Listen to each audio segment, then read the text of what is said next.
Vitória sobre o Santos, mais 3 pontos, conseguiu uma boa subida na tabela. Porém, o futebol apresentado ainda está muito longe do que esperamos do nosso Flamengo.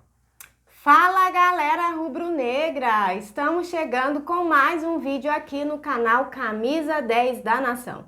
O seu, o meu, o nosso canal de notícias e informações do Flamengo. Esse Flamengo que a gente tanto ama.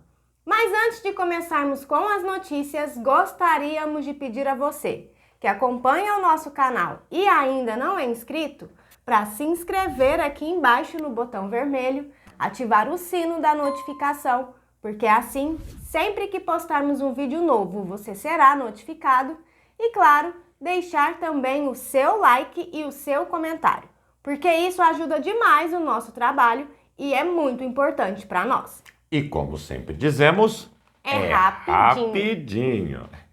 Papum. E deu, galera! Vamos que vamos. Bom, bora começar então com as notícias. Pessoal, ontem na coletiva pós-jogo, Sampaoli não escondeu a satisfação com a atuação apresentada pelo elenco do Flamengo nessa vitória que levou o nosso time para a 3ª posição no Campeonato Brasileiro. Bom, Sampaoli disse o seguinte: penso que depois do jogo contra o Bragantino, a gente entendeu que muitas vezes temos que defender com mais jogadores e encontrar uma linha de passe.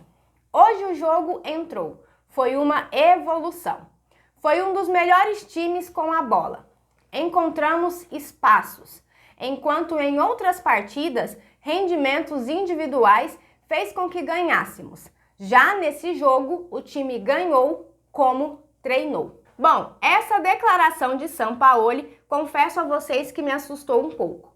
O time pode, sim, até ter jogado mais coletivamente, né? Ganhamos o jogo, conquistamos os 3 pontos, isso é o mais importante. Mas para mim, não foi a melhor atuação do Flamengo sob o comando de Sampaoli. Já teve outras partidas que nós viemos aqui falar para vocês que o Flamengo, sim, estava ótimo, que a atuação do Flamengo foi excelente. Progredindo, exatamente. Evoluindo, né? Sim. Como Sampaoli gosta de dizer. Outro detalhe que me deixou meio assim, foi o momento em que ele disse: o time ganhou como treinou. Amigos, não sei se vocês concordam comigo, mas se for aquilo que nós vimos ontem, que o Flamengo faz nos treinamentos, é de assustar, galera. Concorda? Sim. Fazendo um recorte bem breve da situação do Santos, nos últimos 5 jogos, contando com a derrota de ontem, foram 3 derrotas e 2 empates. Ou seja, o Santos não ganhou de ninguém. Como o Bragantino também não vinha fazendo boas apresentações e conquistando os pontos no Campeonato Brasileiro. Ontem, inclusive, venceu graças à injeção de ânimo dada pelo Flamengo no jogo de meio de semana. Mas não vamos falar sobre isso. Comentário que tem a ser feito é o seguinte: o que nós observamos ontem foi um time totalmente espaçado em campo. A gente não pode esquecer que o Santos não vem apresentando um bom futebol, tem de ser claro esse ponto de vista. E que o Flamengo teve 70% de posse de bola, porém que mais uma vez não foi demonstrado em ataques. Muito pelo contrário. Se nós observarmos o primeiro gol do Santos, aquela jogada foi ridícula para ter acabado em gol do Mendonça, que correu do seu campo tocando a bola para o Soteldo, que foi em direção ao gol, tocou novamente para o Mendonça, que na frente de todos os jogadores do Flamengo conseguiu fazer o gol. Aquilo ali demonstrou uma marcação ridícula. E o time evoluiu. É de se pensar, né? O que nós fazemos sempre aqui no nosso canal, quando acaba uma partida do Flamengo, é a live. Na sequência, nós também vamos ver as coletivas dos jogadores, do técnico e, inclusive, ver outros canais dos amigos para escutar um pouco do que eles pensam e até mesmo entender se a gente está seguindo numa linha correta de raciocínio. Algumas coisas até divergem, parece que as pessoas enxergam coisas diferentes. Em outros, não, é totalmente igual. O futebol que o Flamengo apresentou ontem, na nossa opinião, está muito longe do ideal que nós queremos e precisamos. Essa sim é a maior verdade. Sampaoli dizer que o time ontem se comportou de uma forma que ele espera, que o Flamengo desenvolveu um futebol que o agradou, amigos, foi contra o Santos. Isso não pode ser esquecido. Foi na Vila Belmiro? Foi, porém não tinha torcida. Bom, também perguntaram a Sampaoli sobre a ausência de Arrascaeta, se foi por motivos físicos. E o nosso técnico disse o seguinte: não foi questão física, eu queria um time para esse jogo. E nós temos um jogo da Libertadores na semana que vem. Vai sempre haver trocas. A identidade do jogo tem que prevalecer diante de um nome. Hoje, quem entrou jogou muito bem. O Flamengo necessita disso. Para mim ficou claro que Sampaoli está sim poupando para o jogo do meio de semana contra o Alcas. O que mais me incomodou é que justamente alguns dos jogadores, fora o Gerson, que foi extremamente criticado também na partida contra o Bragantino, não entraram em campo hoje. Depois, inclusive, da torcida cobrar a titularidade no meio-campo de jogadores que não vinham participando, como é o caso do Vitor Hugo, que ontem saiu como titular. Fez uma grande partida? Não. Mas também não comprometeu. Fato. Isso é importante. Davi Luiz, graças a Deus, nem apareceu. Thiago Maia entrou no segundo tempo. Arrascaeta, que não veio bem contra o Bragantino, entrou no segundo tempo para o final. Ou seja, ele deu uma poupada, sim, porém, para evitar críticas. Na minha opinião, foi isso que ele fez. Bom, Everton Ribeiro também foi perguntado, após o jogo, sobre a atuação do Flamengo. E o capitão ligou o alerta para os erros cometidos dentro de campo. Everton Ribeiro disse o seguinte: precisava dessa resposta. Jogo fora de casa, onde estamos tendo dificuldade de vencer e fazer bons jogos. Hoje o Sampaoli cobrou e demos a resposta. Conseguimos a vitória. Feliz de fazer um gol de cabeça ainda. Realmente, Sempre brinco que é o meu forte. Hoje deu certo. Poder ajudar a equipe é sempre bom. Vamos seguir fortes, diminuir os erros. Estamos errando muito durante os jogos. Temos que diminuir para ter uma constância maior e conseguir ter mais facilidade nos jogos. Para mim, a declaração de Everton Ribeiro foi mais coerente. É como eu tinha falado antes. Nós vencemos a partida, conseguimos os 3 pontos, estamos em terceiro lugar na tabela do campeonato, mas a gente ainda observa muitos erros dentro de campo que precisam sim ser corrigidos urgentemente. Com certeza.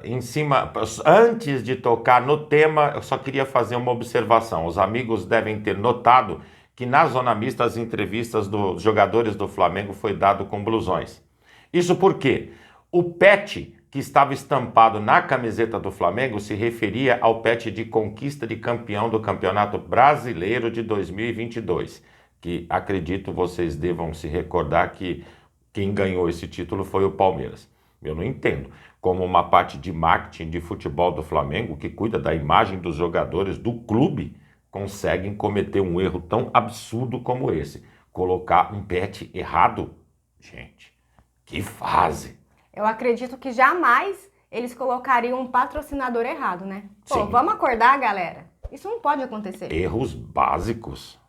Erros básicos. E em cima da entrevista de Everton Ribeiro, o que se tem a acrescentar em termos do que nós entendemos da partida de ontem foi que o nosso goleiro, Matheus Cunha, ele é muito bom, porém ele tem um problema terrível quando ele rebate bola. Na nossa opinião, ele rebate errado. Prova disso foi que o Santos fez um gol por uma rebatida de bola errada dele. É algo a ser trabalhado. Nada mais de crítica a ele. Os melhores jogadores, na nossa opinião, em campo ontem foram Eric Pulgar, Cebolinha e Gerson. Sendo que Gerson teve uma boa desenvoltura, o Eric Pulgar foi perfeito, como vem sendo sempre, e o Cebolinha muito aquém do que nós esperamos dele, porém teve um pouco mais de eficiência no ataque do que alguns outros jogadores. E quando eu falo de alguns outros jogadores, eu falo diretamente de Gabigol, que ontem não disse a que foi na Vila Belmiro. Sumido do jogo, tirando o pé em dividida, simplesmente não existiu em campo. Eu vi até alguns comentários de torcedores dizendo: ele não queria jogar porque era contra o Santos. Ô, cara pálida, é o seguinte, ele está no Flamengo desde 2019 e já enfrentou o Santos umas 200 vezes. Isso não justifica. Se eu ficar com amorzinho pelo meu ex-clube, não é o meu caso porque graças a Deus eu nunca tive ex-clube, mas não jogar bola única e exclusivamente porque foi o time que formou, vai fazer outra coisa da vida. Esse tipo de papo não me convence. Ele simplesmente tirou o pé, ou por não estar 100% confiante, ou porque queria simplesmente se resguardar para o jogo contra o Alcas, que é o que se entende ser o jogo mais importante do Flamengo dentro dessa semana, ou simplesmente não queria jogar e deu. Uma observação em cima do Cebolinha. Na minha opinião, o Cebolinha, ele precisa melhorar a questão de olhar o coleguinha do lado. Cebolinha, quando ele pega a bola no pé, ele esquece tudo que está ao redor dele e sai correndo pro gol para tentar fazer o gol. Cebolinha pegasse a bola, olhasse para quem está chegando do lado, talvez ele teria um rendimento ainda melhor dentro do Flamengo. Então você está querendo dizer que falta inteligência para ele? Um pouquinho, sim. Perfeito, é exatamente isso. O restante do time do Flamengo, na nossa opinião, ele foi de mediano para baixo, ou seja, fez o arroz com feijão, nada de excepcional, inclusive o senhor Everton Ribeiro, que fez ontem um gol de cabeça, parabéns a ele, mas não foi nenhuma oitava maravilha na partida.